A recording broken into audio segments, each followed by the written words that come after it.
Hello, and welcome back to Earth Echoes with Amber Fields. I decided to do another reading this morning because the conditions are good, and that doesn't always happen. I've done a lot of partial recordings that I had to abandon just because the conditions were not good, especially the audio. So I'm going to take advantage of this beautiful morning and read another writing by Jason Gray titled The Path Out of Reincarnation. Most people imagine reincarnation as a gift, a chance to come back, learn more, experience more, grow more. But what if it is not a gift? What if what has been sold to us as a cosmic classroom is in truth a well-engineered trap? A recycling system designed to keep souls looping in a finite game. What if the exit has been here all along, hidden in plain sight, guarded only by the fact that very few are willing to remember it? This is not about belief. This is about navigation, the wheel and the trap. Across Hinduism, Buddhism, Gnosticism, Hermeticism, and indigenous memory, you will find the teaching of the wheel of return. The soul's endless rebirths through lifetimes of joy, suffering, gain, and loss. In its original, uncorrupted form, it was the law of return to source through refinement of being. But in the long ages of control, something has shifted. The cycle was hijacked. Now, at death, most are intercepted before they can remember their origin. They are greeted by figures that look like guides, angels, family, beings that radiate familiarity and warmth, and offered a way home. What they are truly offered is another binding contract, another trip into forgetting, another life under another set of veils. The net works because it uses your own resonance against you, your longing, your guilt, your unfinished business, your devotion to external saviors. These become the gravity that pulls you back into flesh. The moment that matters. To break the cycle, you do not need a better religion. You do not need to ascend higher in the astral realms. You need to be awake in one moment, the moment between lives. When the body falls away, you will feel yourself loosen. You will be lighter, unbound by physical mass. You will notice the pull, tunnels of light, familiar voices, comforting faces. Do not follow. If you move by habit, you will walk willingly back into your cell. If you follow longing, you will reattach yourself to the very world you came to leave. In this moment, stillness is your weapon. The 4 refusals. The ancient initiates taught 4 refusals to be spoken at the threshold, a seal that no gatekeeper can bypass. I decline all contracts, offers, and guidance. I refuse all false light and all projections.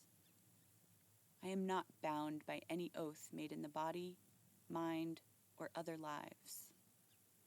I return to my origin beyond the worlds. Say them as command, not request. Say them as the only truth you have ever left. Looking beyond the stage. Once you refuse, the stage around you will flicker. The guides will fade, the tunnel will dim, turn your awareness sideways or behind the presented scene. There you will see the background field. It is the vast, silent, unshaped. It will not call to you. It will not try to convince you. It waits. The gate keys. In the Hermetic Gnostic vaults, the sovereign exit protocol was hidden inside 3 simple keys. Tone. Hum or internally project the note that feels like you. Not your voice, not a chant you learned, the vibration you know as your core. Symbol. Hold the image of a sphere of absolute darkness, inside of which burns a single point of white fire. This is your origin, uncopyable, untouchable. Word. Speak your true name if you know it. If you do not, use I am, the declaration that no force can own or define. These 3 bypass the resonance nets the trap is tuned to. They pull you off the grid. The passage. Move not toward light, not toward place, but away from all form. You will pass through layers. Each one will try to give you something to hold, an image, a memory, a feeling. Refuse all. Do not stop. Do not identify. When nothing remains, you peel away.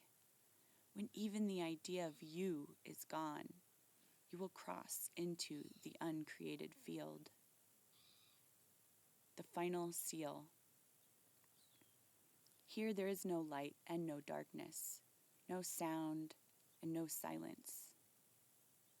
It is the home before home, the origin before the first thought. Here, speak the last seal. This is my home, and I am whole. Release all seeking. Without grasping, the wheel has nothing to turn. The reincarnation system feeds on agreement. Break the agreement, and it has no claim. You are not bound because the law says so. You are bound because you have believed the law was real. When the belief dies before the body does, you walk out freely. This is the teaching that survived in fragments, in mystery schools, in hidden rites, in whispered warnings from those who remembered. You do not need to wait for death to practice it. You can start now, in dreams, in meditation, in every moment where you notice the pull of illusion and choose not to follow. Freedom is not granted at the end. It is lived in every step that leads there. Jason Gray. I thought that writing went really well with the last one that I read today. And in my heart of hearts, I definitely know those words to be true. I've talked about this a bit in these recordings that as a young child, a very young child, I would have a recurring nightmare. And it was my soul before I was born, looking down at the earth and knowing that I had to come here, but being filled with the most horrible sense of absolute dread, like the worst dread I've ever felt. I've never felt that kind of dread in real life. And I think that